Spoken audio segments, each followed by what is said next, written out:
Un texto correspondiente a la predicación del día de hoy, Isaías 53, 6, Isaías 53, el 7 y el 8. Isaías 53, 7 y 8.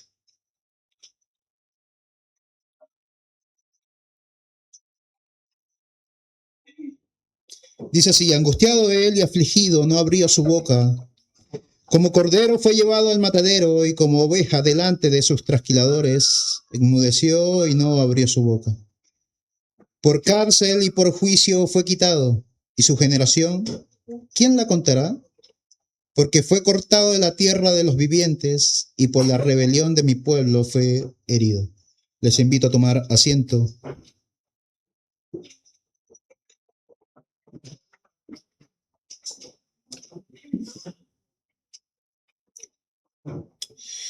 Mis hermanos, en el libro de Lucas, capítulo 24, del versículo 13, exactamente al 35, se nos narra una escena que ocurrió después de la crucifixión y resurrección de nuestro Señor Jesucristo. Cristo ya había sido crucificado, había muerto, había sido sepultado y había resucitado. Después de su resurrección, comienza a aparecérseles a sus discípulos y a otras personas que habían sido testigos oculares. Primera de Corintios capítulo 15 nos dice que después que Cristo resucitó, se le apareció a más de 500 personas. Lucas nos cuenta que dos de esas personas que iban a una aldea llamada Emaús, quedaba aproximadamente 11 kilómetros de Jerusalén. Estas dos personas iban caminando a esta aldea, iban tristes, conversando entre ellos por todo lo que había sucedido en Jerusalén. Habían visto y oído lo que le había ocurrido a Jesús. Estaban confundidos, estaban tristes, tratando de alguna forma entender todo lo que estaba pasando en ese momento. Mientras ellos iban caminando, estaban conversando, el mismo Jesús resucitado se les aparece y empieza a caminar con ellos. Empieza a conversar con ellos. En el momento ellos no lo reconocieron.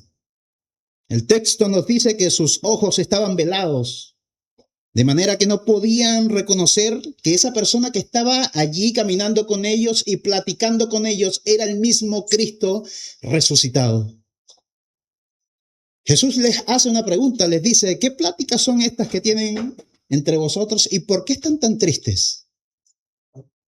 El texto nos dice que ellos se sorprendieron. ¿Cómo era que este hombre parecía no saber nada de lo que había sucedido en Jerusalén? Y le responden preguntándole si era el único forastero en Jerusalén que no conocía de las cosas que habían sucedido allí. Y así que ellos empiezan a contarle a Jesús de Jesús. Le dicen que Jesús había sido un profeta poderoso en palabra delante de Dios y de todo el pueblo, pero que los principales sacerdotes y los gobernantes le habían entregado para ser condenado a muerte y la habían crucificado. Y ellos le decían a Cristo, y nosotros estábamos esperando que Él era el que iba a redimir a Israel. Ellos esperaban que Él fuese redentor, pero todavía no entendían cómo Dios iba a llevar a cabo esta redención. No lo entendían, pensaban que la redención de Israel sería la nación física de Israel, que Jesús libraría a Israel del yugo de los romanos. Y Jesús, la respuesta que le da, usa unas palabras súper fuertes si las vemos. Le dice: insensatos, tardos en el corazón para creer todas las cosas que los profetas ya habían anunciado. Jesús les abre las escrituras y les muestra que Cristo tenía que padecer todas estas cosas antes de entrar en gloria.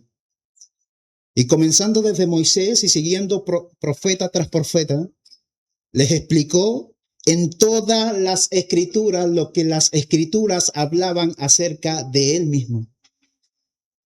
Ellos todavía no sabían que ese hombre que estaba caminando con Jesús, que ese hombre que le estaba explicando las escrituras, era el mismo Jesús. Y ciertamente cuando nosotros vamos a las Escrituras,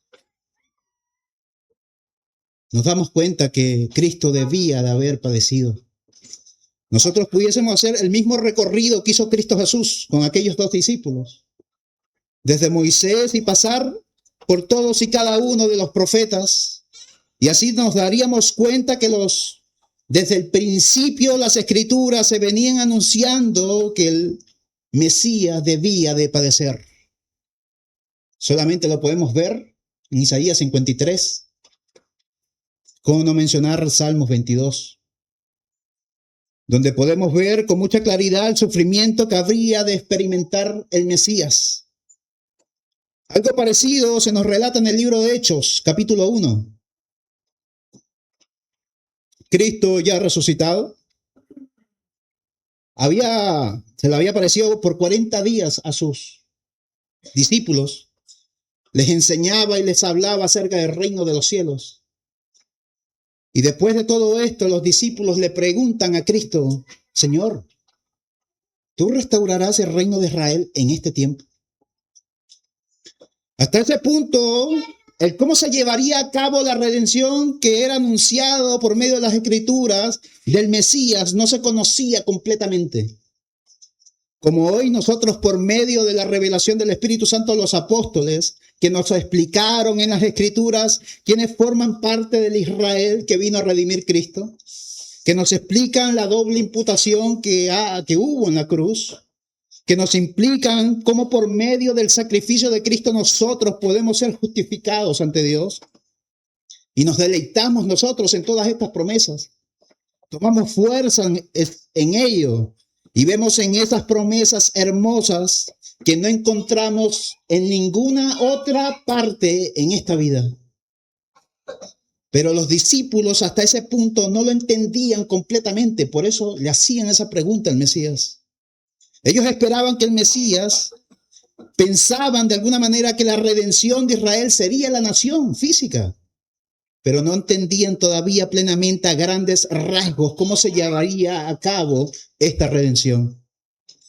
Hay que entender que habían pasado generaciones esperando al Mesías prometido. Y muchos esperaban que el Mesías trajera la liberación a Israel y estableciera su reino. Por eso cuando Cristo apareció, muchos esperaban a un Mesías que actuara conforme a las expectativas políticas de la nación. Esperaban que Israel fuese liberada de sus enemigos. Y el mensaje de Cristo era totalmente antagónico a ello. Mi reino no es de este mundo. Ahora, cuando vemos que los discípulos entendieron esta verdad, vemos cómo ellos cambian completamente, al punto de estar dispuestos a dar su vida como ofrenda, como sacrificio, por la predicación del Evangelio. Y lo podemos ver en todas y cada una de sus muertes. Pedro, siendo crucificado, se dice que pidió ser crucificado boca abajo porque no se consideraba digno de ser colgado como su maestro. Andrés también murió crucificado, Santiago decapitado, y todas estas muertes fueron por anunciar este evangelio que nosotros predicamos. Felipe crucificado también, Bartolomé fue desollado vivo, Mateo martirizado, Tomás, ese que no creyó en primera instancia cuando se le anunció que Jesús había resucitado, que dijo que tenía que meter su dedo en la llaga de Jesús para saber si era realmente, estuvo dispuesto a dar su vida, apuñalado hasta la muerte por la predicación del Evangelio. Tadeo asesinado con una lanza, Simón el celote aserrado en 2. Cuando nosotros vemos la vida de los apóstoles y cómo fueron sus muertes, nos damos cuenta que seguir a Cristo te puede costar absolutamente todo. Y el Señor hoy te extiende su mano de misericordia y te dice: sígueme. Tal vez ahora sí lo pensarías un poco más. Hablar de los costos de seguir a Cristo en nuestra sociedad quizás no sería algo de lo más necesario desde el punto de vista del oyente en esta sociedad occidental. Tal vez si estuviésemos en una iglesia del Oriente, este sermón no fuese necesario más que alentarlos a esos hermanos que están padeciendo persecución. Pero aquí nosotros podríamos hacer ciertas preguntas. ¿Puede una persona que desea seguir a Cristo ser cristiano y no estar comprometido? ¿Puede una persona que desea seguir a Cristo ser cristiano y no estar dispuesto a entregarlo todo? La manera más fácil de entender de qué se trata seguir a Cristo es escuchar lo que Él mismo dijo. Mateo 24, 16, del 24 al 25. Entonces Jesús dijo a sus discípulos: si alguno quiere venir en pos de mí, niéguese a sí mismo, tome su cruz y sígame. Porque todo aquel que quiera salvar su vida la perderá, y todo aquel que pierda su vida por causa de mí la hallará. Cuando el Señor se paró a definir qué era el evangelio, lo definió de la siguiente manera: seguirme a mí no te va a costar algo, te va a costar todo. Es negación propia. Debes de renunciar a la peor persona que más va a tentar a que sigas a Cristo, que eres tú mismo. Tú no vienes a Cristo para que se realice tu vida. El evangelio es cruz, es renuncia, es muerte. No es que estamos acá para ver si nos compramos una casa nueva. No es que estamos acá para tener una vida mejor, para tener un matrimonio exitoso, para ver si nos aumentan el salario, si nos dan un reconocimiento en el trabajo. No estamos acá para ver qué nos da Cristo. Cuando Jesús se paró a decir qué era el evangelio, dijo: es cruz. Y tomar la cruz significa una sola cosa: muerte. No te ofrezco realización de tus sueños. No te ofrezco realización de tus esperanzas. Lo único que te ofrezco, dice el Señor, es librarte de la condenación. Si no me tienes a mí, dice Jesús, te vas a perder. Ahora me parece una invitación a la que ahora aceptarías, ¿verdad? Pero los estándares de Cristo siguen subiendo. Mientras Jesús caminaba por esta tierra, muchas personas venían a Él con mucho deseo de seguirle. Lo hemos registrado por lo menos en el libro de Lucas 9, 57 al 62. Yendo ellos, uno le dijo en el camino: Señor, te seguiré a donde quiera que vayas. Y Jesús le dijo: las zorras, mira que las zorras tienen sus guaridas y las aves tienen sus nidos, mas el Hijo del Hombre no tiene ni a dónde recostar su cabeza. Y le dijo a otro: sígueme. Y él le dijo: Señor, déjame primero que vaya y entierre a mis padres. Señor Jesús le dijo: deja que los muertos entierren a sus muertos, y ve tú, anuncia el reino de Dios. Entonces otro también le dijo: te seguiré, Señor, pero déjame que me despida primero de los que están en mi casa. Jesús le dijo: ninguno que poniendo la mano en el arado y mira atrás es apto para el reino de Dios. Y fíjense, hermano, que tal vez estas peticiones, si las vemos, de algún punto de vista, estas peticiones parecen ser legítimas. Mateo 19, 16 al 22 nos encontramos con la historia de este joven que quería heredar la vida eterna. Pero cuando Jesús le pidió que vendiera todo y le siguiera, se fue triste. Jesús enseñó la importancia de poner el reino de los cielos por encima de cualquier cosa en este mundo. Un discípulo es aquel que lleva ante el llamado de Jesús, va voluntariamente a Dios, inclusive entrega sin reservas, se entrega por completo a la persona de Jesús, llegando al punto de la muerte misma y al regalo de su vida movido por el amor. Las condiciones que Jesús enseñó fue un compromiso costoso. Mateo capítulo 13, del 44 al 46. El reino de los cielos es semejante a un tesoro en el campo, el cual un hombre halla y lo esconde de nuevo, y gozoso por ello va y vende todo lo que tiene y compra aquel campo. También el reino de los cielos es semejante a un mercader que busca buenas perlas, que habiendo hallado una perla preciosa, fue y vendió todo lo que tenía y la compró. Un hombre allí encontró un tesoro, vendió todo lo que tenía y lo compró. Un hombre allí vio una perla de valor, vendió todo lo que tenía y lo compró. Ahora esto nos enseña que cuando un hombre se encuentra con el evangelio salvador de Jesucristo, está dispuesto a entregarlo absolutamente todo en esta vida. Le da la espalda a toda la vida para abrazar a Cristo Jesús. Tú tienes que evaluar los costos de seguir a Cristo Jesús. Te costará popularidad en algunos casos. Tal vez te ocasionará promoción. Te costará promoción. Te costará una vida fácil. Tendrás que disciplinarte a ti mismo. Tendrás que golpear tu cuerpo. Tendrás que decir no a la tentación. Tendrás que decir no a este mundo. Tendrás que romper con este mundo. Tienes que estar dispuesto a estar solo por Cristo. Tienes que estar dispuesto a salir de la multitud aun cuando nadie desea seguir a Cristo. Tienes que estar dispuesto a levantarte aun cuando tú fueses la única persona en hacerlo por Jesucristo. Ese es el factor del costo. Tienes que estar dispuesto a sufrir persecución si fuese necesario por Cristo. Te puede costar la vida. Mateo 10, 32 al 39, a cualquiera pues que me confiese delante de los hombres, yo también le confesaré delante de mi Padre que está en los cielos. Y ahora, cualquiera que me niegue delante de los hombres, yo también le negaré delante de mi Padre que está en los cielos. No penséis que he venido a traer paz a la tierra, no he venido a traer paz sino espada. Estas son palabras del mismo Jesús. Porque he venido para poner en disección al hombre contra su padre, a la hija contra su madre, a la nuera contra su suegra, y los enemigos del hombre serán los de su propia casa.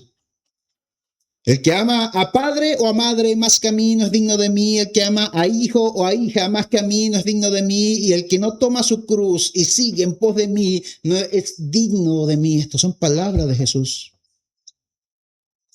El que haya su vida la perderá, y el que pierda su vida por causa de mí la hallará.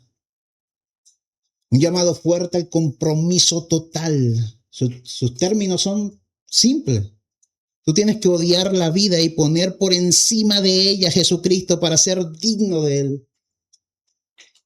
Y si no lo haces en esta vida, te enfrentarás al juicio de Dios. Y Cristo glorificará al Padre en tu destrucción.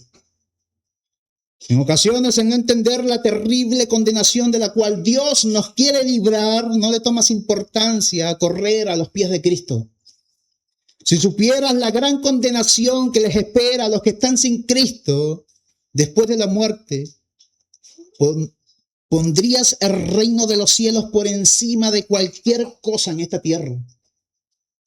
Un segundo en el infierno bastaría para una vida entera rendida, pidiendo misericordia a los pies de Cristo. Cuando la Biblia describe la condenación de las personas que están sin Cristo en el infierno, las escribe de la siguiente manera. ¿Están conscientes en ese lugar? Crujiendo los dientes. Llama de fuego que no parará, tormento, sufrimiento eterno, sed eterna, dolor eterno, angustia, lloro, llanto. Lago de fuego, humillación, confusión, vergüenza, oscuridad, desesperación, ansias de no existir, ansias de no haber nacido jamás, horno de fuego, separación eterna de Dios, hambre eterna. Todo ser que sea condenado al infierno sentirá eternamente toda la fuerza de la ira de Dios cayendo sobre él.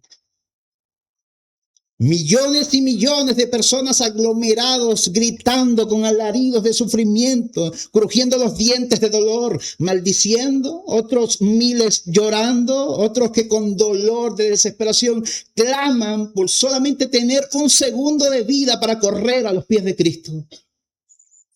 ¿Cuántas personas en el infierno no desearían ser tú y estar sentado escuchando el evangelio?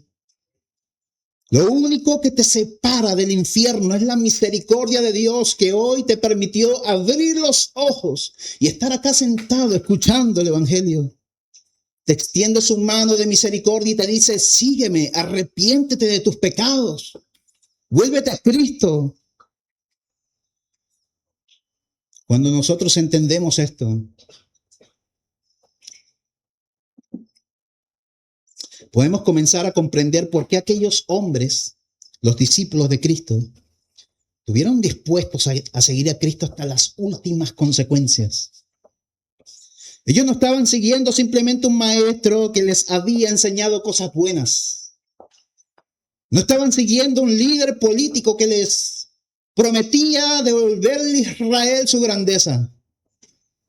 Ellos llegaron a comprender que aquel que había sido crucificado era el Cristo, el Hijo de Dios, el Señor de gloria, y que su muerte no había sido la derrota, sino el sacrificio que Dios había determinado para salvar a los pecadores. Esta es la verdad. ¿Por qué los discípulos de Cristo estuvieron dispuestos a dar su vida por el Evangelio? Entendieron de que en Cristo lo era todo. De que en Cristo ellos lo tenían todo. Entendieron que Cristo había ocupado el lugar que nosotros merecíamos, que llevó sobre sí nuestros pecados y que nosotros, por medio de Él, seríamos recibidos delante de Dios. Y cuando una persona comienza a comprender verdaderamente la grandeza de lo que Cristo hizo por ella, Cristo deja de ser una parte en su vida para convertirse en el centro de ella. Ya no se trata de preguntar o de decir, no, yo después voy a Cristo. Yo después me reconcilio. Muchas personas dicen eso.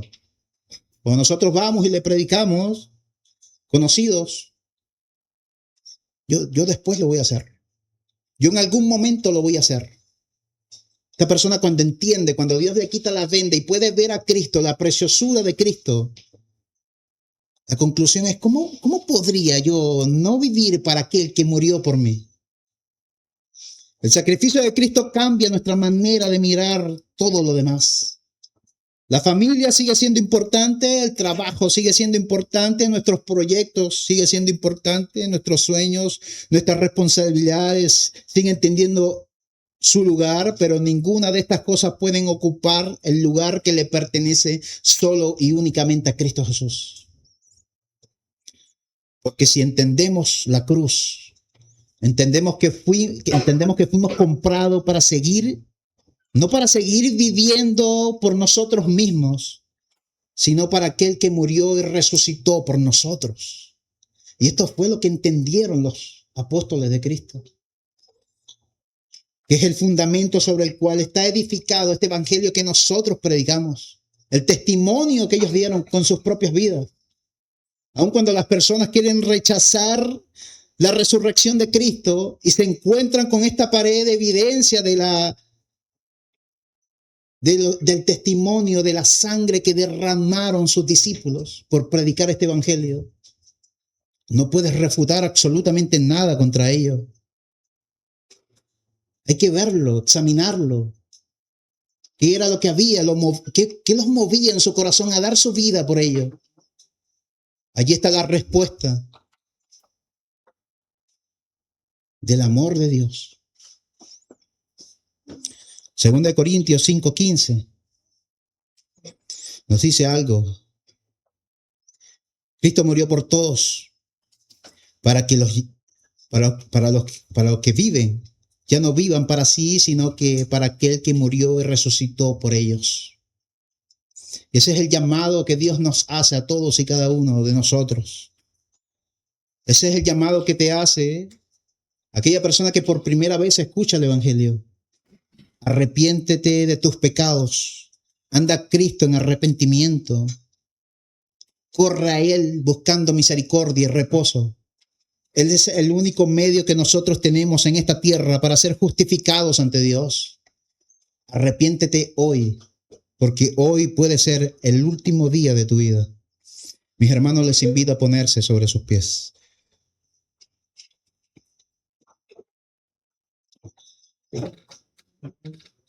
Dios Todopoderoso, le damos las gracias, Padre. En esta oportunidad, Dios, por esta oportunidad que nos das de escuchar nuevamente su santo evangelio.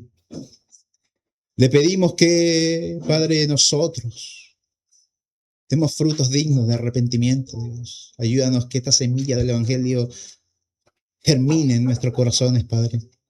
Se lo pedimos bajo el poderoso nombre de Cristo Jesús. Amén y amén.